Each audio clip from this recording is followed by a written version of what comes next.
เจ้าได้ iPad ใหม่เจ้าบ่ได้มีคนใหม่ติตอบบ่เสียบมีแต่แน่สีมือเบาเหย้าเด้อนี่พี่น้องเด้อบ่เกี่ยวกับน้องเพิ่นเด้อบ่เกี่ยวกับลูกชายข่อยเด้อนี่ มีแต่บ้า จะสิลืมบ่ ใส่เลยก็ได้ พี่เย้ เอาเว้ย งอยเงาผู้บ่าวกับบ่มีโทรศัพท์กับบ่มีมันสิบ่แนวใด ตั้งได้เว้ย คัก ตั้ง เดี๋ยวเจ้าได้ตั้งใจไว้หรือว่าสิใช้ชีวิตตลอดไปกับข่อย โอ้ยครับหลอกชิกเลย ได้สองแบบแต่เจ้าบริสองบริสองใจตีโอ้ยหนาก็คล้ายๆกันอยู่เนาะบ่เอาวางแผนว่าจะเอาลูกผู้หญิงหรือผู้ชายก่อน โบบี้มึงเด้อ ลูกชายสมมุติว่าได้ลูกชายเด้ โบบี้ลักกี้วะ โอ้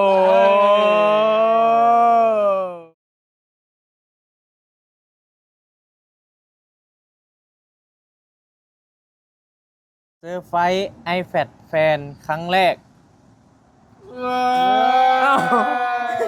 ยังไงนี่โอ้หลักฐานกันนี่ เป็นแฟนกันแล้วป่ะ ตกลงหรือเปล่าสะฮะ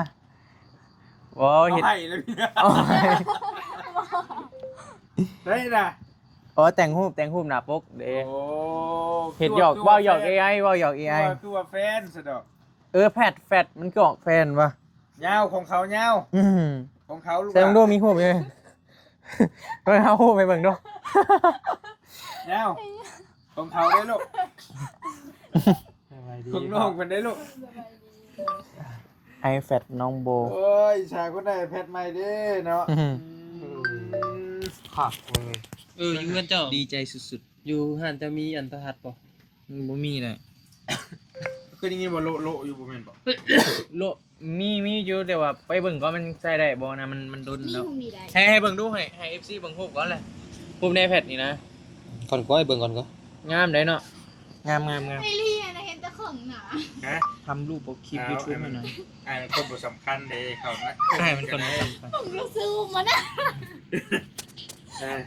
เออ แต่ไม่ซูม กระโปดออกยาวได้ล่ะไปใช้บ่เห็นยังไงบัดนี้โตก็เฮ็ดบ่จะให้กันชุบของโตเด้อ เห็นว่าน่ะอัน iPad ใหญ่กันเนาะ อินเตอร์หนวดค่อย โตกระโพนี่ว่าก็ เห็นทุกรูของคน อย่านะอย่า โอ้หุมนี่คักหุมนี่เอาไปอันปิ้นเลยติดไว้พาเฮือนเลย โอ้ยอันนี้เราไปซูม เขาหาหน้าเขารออยู่แล้วซูมกันโอ้ โอ้ยนะ เห็นว่ามี iPad ใหม่กั อื น ม เอาครั้งแรกเลยสิได้จับที่ไหน เอาไปดิ พอดีมื้อนี้มีคนได้ iPad ใหม่พี่น้องเอ้ยเนาะ โดย คนนั้นก็คือน้องโบ ได้เป็นสีชมพูพร้อมได้แฟนเพิ่นซื้อให้ว่าซั่น ที่ได้เนาะ ยัง เนาะ บ่ได้เป็นแฟนกัน สิว่าบ่ บ่ ยังเว้ย มันจะ เนาะ ถึงประมาณนี้บ่ เนี่ยประมาณนี้อ๋อ เบิ่งหาอู้งามเนาะสีชมพูเนาะเดี๋ยวเราไปเบิ่งหนังเบิ่งซีรีส์เจ้าความฝันเจ้าเลยบ่นี่ล่ะอยากได้ไปเฮียน เออได้กับบาทน้องหล่าข่อยเด้ ให้ไหม โทรศัพท์กับบ่มีบาทนี้ ว้าวโทรศัพท์กับบ่มี ว้าโถ เอ้ยเพิ่นได้ iPad บัดนี้อืมมันอันน้องบี้ชื่อมื้อนี้เลยบ่ฮอดๆเลยบ่นี่ แม่นฮ้อนๆเลยฮ้อนๆสดๆใหม่ๆเลยมื้อนี้เลยซื้อแล้วก็เอาออกมาให้เพิ่นเลย มาให้ลูกไผ่เลย โดย เป็นไดเจ้าได้ iPad ใหม่เจ้าบ่ได้มีคนใหม่ติ ตอบ หมอ บ่เสียบมี เอ้ แต่ า ยังหมุนเข้ามาเอาหมุนเข้ามาเอา เอาคืน ตาม เนาะ ดิงคือดิงบาด โคโลนต้องเข้าเลยนะ ปานนั้นที่ดู เออโอ้คักเนาะเออ เบิ่ง ไม่เบิ่งนาง อันละบาท มันสิเก่า อันทางหูทางหู ให้หัวไปได้ รูป2คน บ่อันน่ะใบเตยอันตัวนี้เนี่ยคือมันสำคัญกับการเฮียนบ่ล่ะ โดย มันสำคัญแม่นบ่มันเบิ่งคล้ายๆเป็นปึ้มเป็นหยังเลยนะอันนี้เนาะ ใช่บาทบ่เป็นเด้ ไปเลยว่า อันเอาออกไปได้ เอา โอเค อันละใบเตยไอ้ถามนี่ถ้าสมมุติไอ้ยาวที่ชื่อมาให้นี่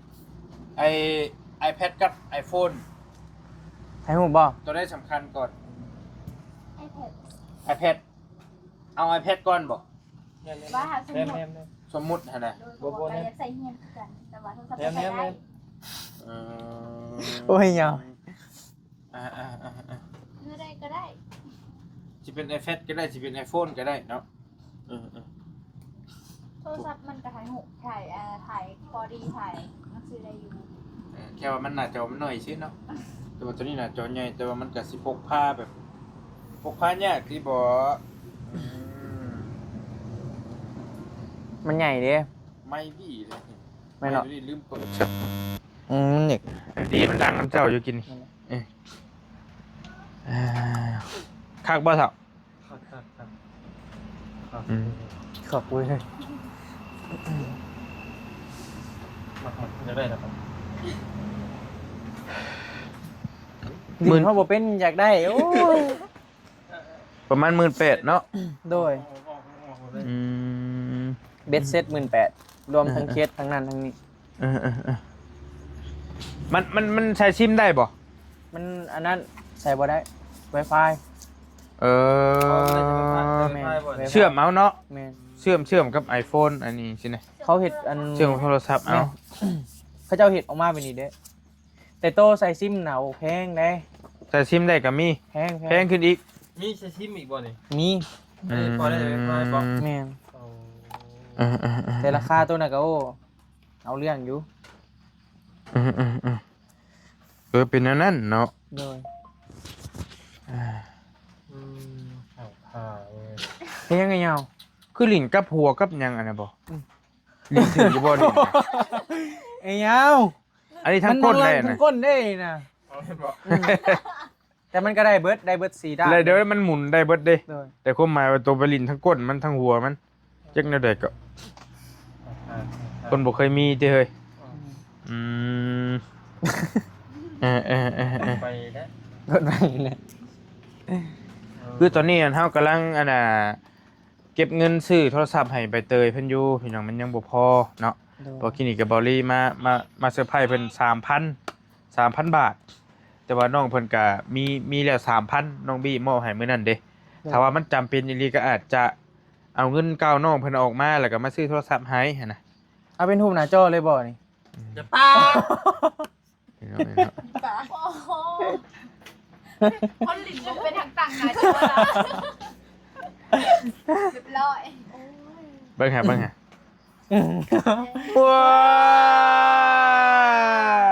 เบิ่งหาเบิ่งมาใกล้ๆเบิ่งมาใกล้ๆเบิ่ง ดับ สิเปลี่ยนออกกับบ่กล้าบาดยิงบาดนี่ แล้วมันชีวิตเป็นเกมเลย นี่ดับตัวได้ละ อันก็บ่เป็นกันบาดนี่ แน่สีมือเบาเหย้าเด้อนี่พี่น้องเด้อบ่เกี่ยวกับน้องเพิ่นเด้อบ่เกี่ยวกับลูกชายข่อยเด้อนี่ นี่จะบ้า ก็ดีบ่ดีบ่ฮู้แล้วเจ้ายังบ่ได้ขออนุญาตเพิ่นใช่เลย เกี่ยวล็อก เกี่ยวแล้ว นักเรียนให้วะ จะซื้อบ่ ใส่เลยก็ได้ พี่เย้ อ้าวเฮ้ยเมื่อได้ไปชี้แจงเลย มันยังสิแจ้งสีมันเศร้า เอาไปเขาบูได้นะโอ้ย ก็ได้กำลังซื้ออยู่ 4 โมงเช้าบ่4 โมงเช้าบ่ เมียเพิ่นไม่เท่ากับลูกนึงเท่าแล้วจ้ะ เอ้ยโบกอนุญาตอีกได้ไหนบ้างขอรีชิมกันนี่ขออนุญาตขออนุญาตยังบ่ ยังบ่อนุญาตให้ออนแอร์บ่ความจน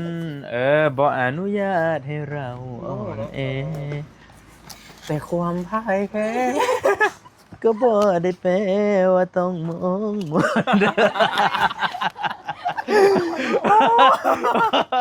มาเต็มเออ มื้อนี้เป็นมื้ออันวันแห่งความสุขเด้อ อ๋อเป็นมือดีเนาะ โดย โอ้ดีใจน้ำได้หลายแล้วดีใจน้ำได้อีหลีไม่ได้ iPad ใหม่ แต่ว่าก ระบาดมีแล้ว หนึ่งในความดีใจกับกระบาบน้องหลาเพิ่นกระบาบอีหลีได้ใบเตยกะงอยเงาผู้บ่าวก็บ่มีโทรศัพท์ก็บ่มีมันหลุดชิโบ่แนวใด ไม่บอกเจ็ดนี่ เมื่อซะ จะร้อยบ่ ให้ซะ เกือบพัน สู้ๆล่ะเดี๋ยวมือหนึงก็ต้องเป็นมือของเฮา ทุกอย่างมีเวลาของมันล่ะ เอาอีกแล้วอีกแล้ว เคยบอกแล้ว อีนี่ได้ยินแล้วแว่วๆอยู่ โอ้อันนี้ฝ่าอาจารย์ศักดิ์สิทธิ์ ทุกอย่างมีเวลาของมัน คนบางคนพอได้ออกเงินก็เมาได้เลย ได้ปะเดี๋ยวขออันนี้นี่แป๊บหนึ่งเด้อพอเด้อ มา ตั้งไปได้นี่ มันเฮ็ดอันนี้ก็ได้บ่เสือเฮ้ย ขักโน่ ตั้งปั๊บออกมาก่อน เอามาก่อน ปึ๊บ เป็นคนได้เครื่องลิ้นกันเด็กน้อยเนาะ ตั้งปั๊บ ตั้งปึ๊บปั๊บ ปึ๊บปั๊บ โอ้ตั้งได้เนาะ ตั้งได้แต่ เอ มัน อ ไม่ได้อยู่ตอนนี้นี่ปึ๊บปั๊บปึ๊บนี่ เดี๋ยวโอ้ตั้งก่อน ปึ๊บนี่ โอ้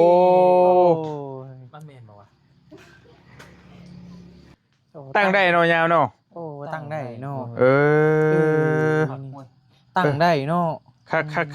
เอามาคือเป็นอันนี่วะ ตั้งได้เว้ย คัก ตั้งเดี๋ยวเจ้าได้ตั้งใจไว้หรือว่าสิใช้ชีวิตตลอดไปก็ค่อย โอ้ยปั๊บลองชิกเลย มุกมาเต็ม ค่อยตั้งไอ้แพทค่อยเบิ่งนี่ชื่อกันมันเฮ็ดอย่างนี้ป่ะ จะพอคมคารมคมคายธรรมดา เออ ปั๊บเอามาตั้งได้สองแบบเฮ้ย เออไม่ได้บัตรเลยฮะ ตั้งได้ มันตั้งได้จักแบบเท่าน่ะ ตั้งได้สองแบบ สองแบบพู ตั้งได้สองแบบแต่เจ้าบริสองแต่บริสองใจตี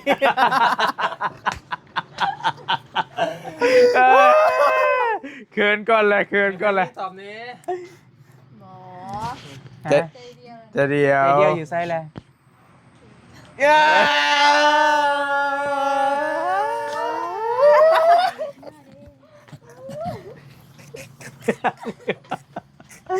โอ้ยไม่ใช่เขินกันเองเลยโอ้ย ปั๊บ ปั๊บเดี๋ยวก็แบบเก่าแหล้วมีสองแบบ บุญมีอีหลีได้ใช้พงไอแพดเนาะเฮ้ยเนาะ โดย ป้าแสดงว่าวาสนาน้องโบนี่ถือกับน้องบี้แล้วไอ้เบิ่งนี่มาแม่นแบบว่ามาแป๊บเดียวก็ได้ไอพงไอแพดมาใส่แล้วก็บ่โดนพร้อมได้พี่น้องไอ้เนาะผู้ใหญ่ทางใดนี่น้องบี้ ทางฝั่งไทย โอ้ เป็นผู้ใหญ่ใจดีคนเดียวกันกับที่ว่าฝากเงินมาให้น้องๆผลตอนนั้นคนละ 3,000 บาท โอ้โดยได้วาสนาใบเตย โดย น้องใบเตยก็ได้ 3,000 บาทตอนนั้น เงินเพิ่นนี่บ่โอ้ แม่น โอเค เป็นผู้ใหญ่ผู้เดียวกัน โอเคขอให้ได้เด้อล่ะเด้อเจ้าก็เด้อเป็นกำลังใจให้ ไว้ก่อนก็ได้พี่ ลิ้นเบิ่งท้อลิ้นเบิ่งมักบ่ลิ้นเบิ่งนางลิ้นเบิ่งมักบ่ อยากได้บ่ล่ะเป็นนี้กัน จังเดี๋ยวของเอ้ยแตกได้เนาะ แล้วคือของ เข้าใจ เอาแล้ว เราบ่กล้าจับซ้ำนะ เดี๋ยวก็เข้าขับรถนี่แหละ ลิ้นมึงดูนะเคยลิ้นอยู่ที่บ่ ไปไพ่เขาเบิ่งที่ทุบดู เบิ่งซ่องบาร์บี้บ่ บอกให้ปล่อยวางแผกก็จะญาติช่องกัน ปล่อยวางนี้ แล้วฟัน โอ้ บักหลายๆหน่วยเลยเลือกเอาเลย ใช้ของเจ้าตัวใด สี่ ตัว3 แต่ว่าใบเตยก็ลิ้นเป็นแม่นบ่นะ เลย ลื่นบ่ลื่นปืดบ่ โดย โอ้ยกระบาบมันก็คือ iPhone นั่นแหละเนาะแค่ว่าหน้าจอมันใหญ่ซื่อเนาะ แม่นแหละ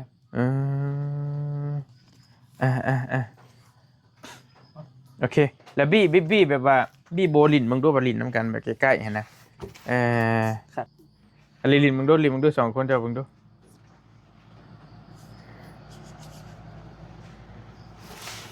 โอ้ยหนาก็คล้ายๆกันอยู่เนาะบ่เอาวางแผนว่าจะเอาลูกผู้หญิงหรือผู้ชายก่อน ไปฮอดพุ่นแล้ววางแผนอนาคตไว้บ่ วางแผน เขียนโน้ตไว้บ่ เขียนไว้ โอ้ เอาไว้ใส่บิ๊กก่อนใส่บิ๊กก่อนโบบี้มึงเด้อ ลูกชายสมมุติว่าได้ลูกชายเลย โบบี้ลักกี้วะ โอ้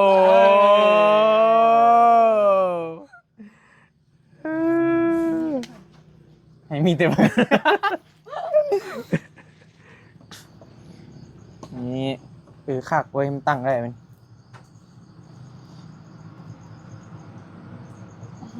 บ่ได้เนาะ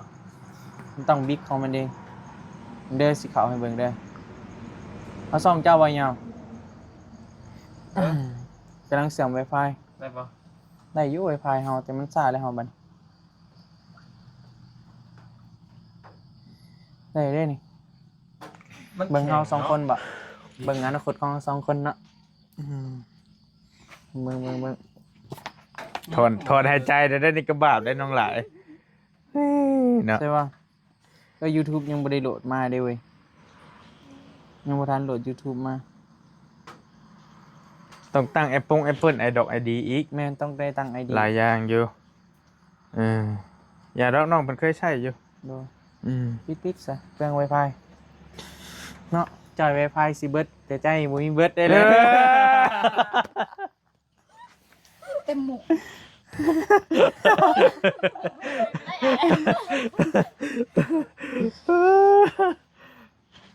ให้โลกนี้เป็นสีชมพู ให้ว่าใจของเราได้แล้ว บุริสแลมก็มาแล้วได้บาทแม่นบ่บุริสแลมได้เนาะเฮ้ยเนาะแม่นบ่โลกนี้เป็นสีชมพูแม่นเลยเนาะ แอปเปิลนี่ราคาแพงหน่อยเนาะเอ้า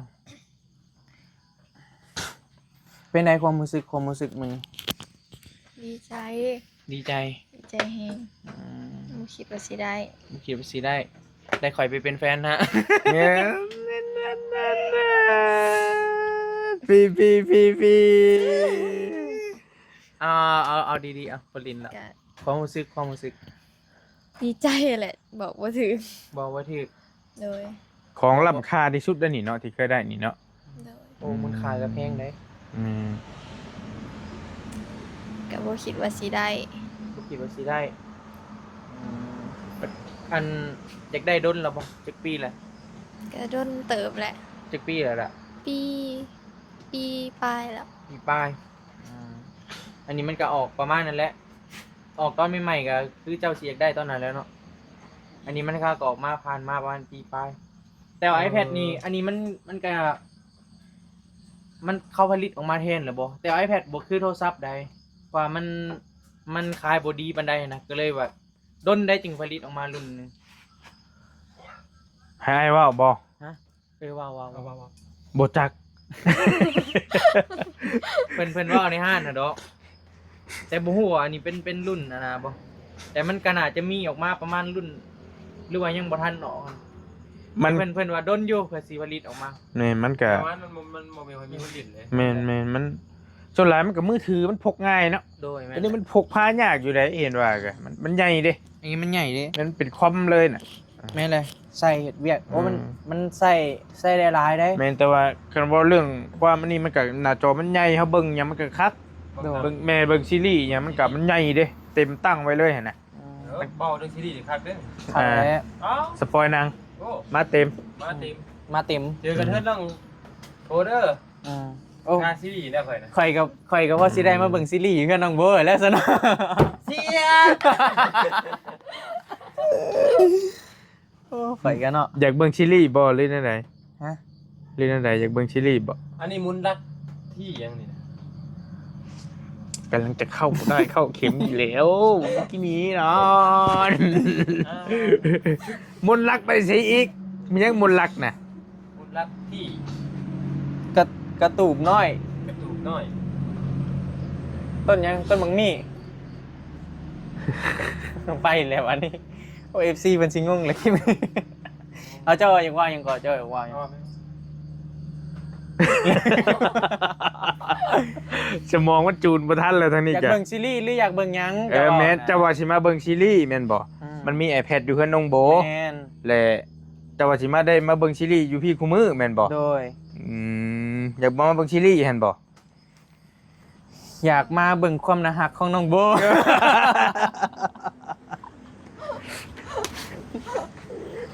คือตีไปเฮาได้ยุ่งยาวบัดนี้ได้กินข้าวมาแล้วบ่มื้อนี้โบถามดูโบถามมึงดู บ่กินเขาวก็ได้เห็นหน้าจอยจะอิ่มแล้ว ว่าติอิ่มมกอิ่มใจสิบ่ อิ่มอกอิ่มใจแล้ว คืออีเด้ยาวไว้พวกนี้ยาว อืม เป็นลิ้นกันนะพวกนี้นี่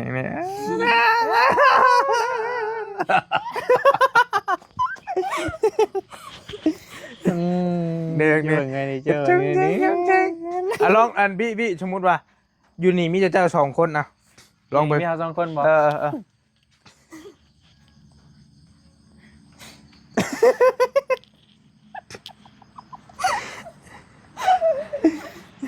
ใครนี่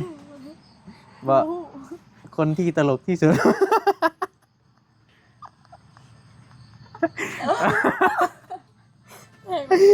วันไหนไงเขาเบิ่งกลุ่มนี้ได้นี่เขาเบิ่งกลุ่มนี้นี่กลุ่มนี้กลุ่มนี้ ซีหน้าทางนี้ซีหน้ากองเชียร์รู้สึกแบบว่าบ่พอใจปานใดบ่ลึกแนวใดหั่นน่ะแล้วก็บอกบ่ได้อ๋อเบิ่งรูปเพิ่นซะบ่โอ้โลได้หน่อยเนาะ สุดสมีได้ เฮ้ย ดับบ่ ปอด เฮ้ยสิบอก AI ก่อนบอก AI ก่อนทำรูปนี้ให้ขี่รถ Isuzu D-Max ปีใหม่ล่าสุดให้หน่อย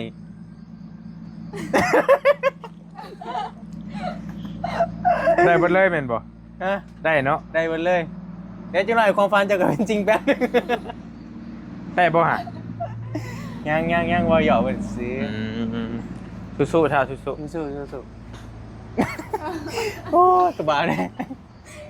แล้วว่าต้องไปยังไงสมมติเขาอยู่2คน ๆกันแล้วหมู่หักว่าวน้ำเนาะเห็นน้องเพิ่นไปว่าวน้ำสิเนาะเดี๋ยวไปว่าวน้ำได้ เนาะว่าน้ำไม้ซ้อน้ำพายเนาะ เอาสมมติเด้ สมมุติให้นะ สมมติประตูอยู่2คนแต่สิมานอกก็ข่อยอยู่ คนหน่อยอกหน่อยใจ เหนื่อยใจแล้ว ไม่ใจยัง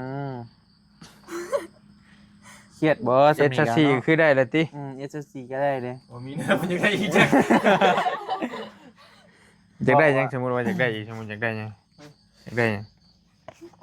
มีรถ นี่ได้ จักบ่ ไม่ใช่ จักก็เอาที่สมมุติว่า เอา อืม เนี่ยตะเกา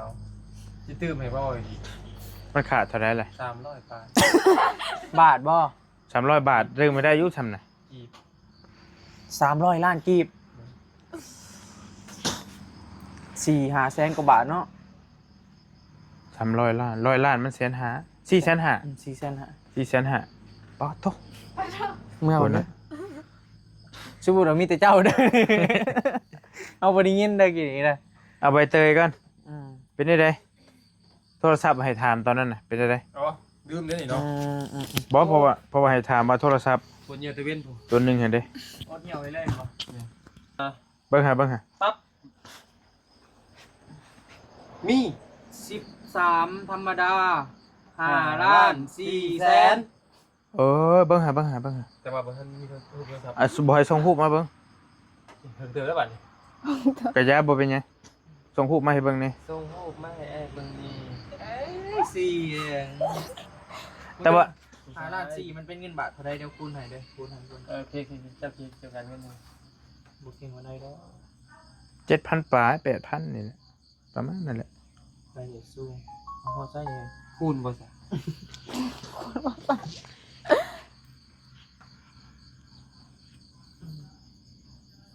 5ล้านเท่าใดกิน4แสน 8,000เนาะได้เผื่อไว้เนาะ 8,000ตีไป 8,000เพราะว่าใบเตยกับปรารถนาอยากได้ตัวธรรมดาอยู่แล้วแม่นบ่ 7 8ขาด 2,000 ขาด 2,000 บาท ขนาดรวมก็เงินใบเตยได้ เออ ก็รวมเงินน้องพอได้ขาด2,000 บาท ขาด2,000 บาทพี่น้องเอ้ย จกกันบ่คนละ500บ่ล่ะ เฮ้ย เอาซอยน้องมันไอ้นิวกับบ่อยู่เนาะกันไอ้นิวอยู่4คนได้อยู่คนละ500สมมุติว่า ได้อยู่ ไอ้นิวก็ไปเลย อยู่ได้บัตร ยัง โทรแม่โอนมาให้ในไอ้นิวใช่ดอกบ่มีเพิ่นเฟซติ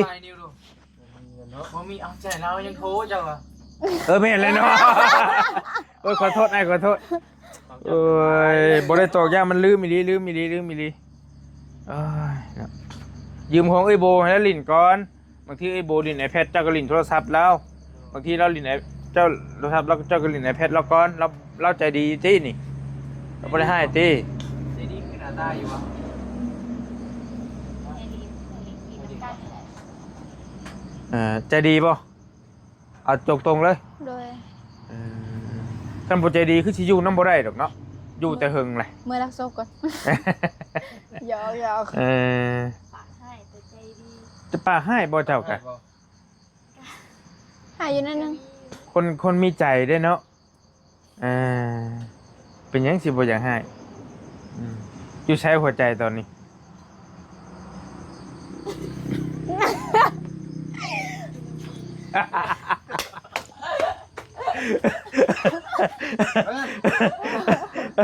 วันยังไม่เข้าใจช่องกัน สองใจประจักษ์ นี่ หนึ่งจำ หนึ่งคำสัญญา ใจดีเอ้ย 2 คน1คำสัญญาเดียวกันเด้สัญญาว่าจะฮักน้องตลอดไป เอ้ยกัน บอกว่าฮักกันตาย พอแล้วเนี่ย ไปจะให้ผมหวัง ก็ดีแล้วเพราะว่าสิได้ฮู้แนวทางถ้าว่าFC เพิ่นอยากซื้อให้ผู้นั้นผู้นี้เพิ่นถามราคา iPad นะเฮาก็สิได้ฮู้แล้วตีไป 18,000 เนาะอะไรง่ายๆเลยเพื่อฟิล์มเพิ่นหยังพี่น้องอันนี้แต่ว่าแต่เป็นตัวเริ่มต้นได้นี่พี่น้องความจำเท่าไหร่นี่เนาะ 256บ่ 128 โอเค 256นะซาวไปพัน มันก็แพงขึ้นดีความจำ100ปลายพี่น้องเนาะเดี๋ยวถ้าเบิ่งอันนี้ต้องใบเตยว่าสิเป็นได้รูปโทรศัพท์อหยังต่างๆหั่นนะก็แต่ว่ามันพอเอากับพอเอามันถ้าว่าบ่มีเงินหั่นนะจำเป็นแล้วพอได้ใช้แม่ มาแล้วเฮ้ย ให้ใบเตยเบิ่งดูงามบ่ใบเตยให้ใบเตยเบิ่ง ข่าวครับ สีมักเลยแม่นบ่มักสีขาวบ่เบิ่งรถจ้าเบิ่งรถนางจ้าเบิ่งรถ สั้นเลยเอ้า บ่ต้องชั้นยังบ่ทันได้ 8,000พอซื้ออยู่แล้วเนาะเดิมๆได้ซั่นน่ะ เดิมบ่ต่ำบ่ปีน บ่เป็นรถ โอ้มีหลายสีอยู่ มักสีหยังนี่นะ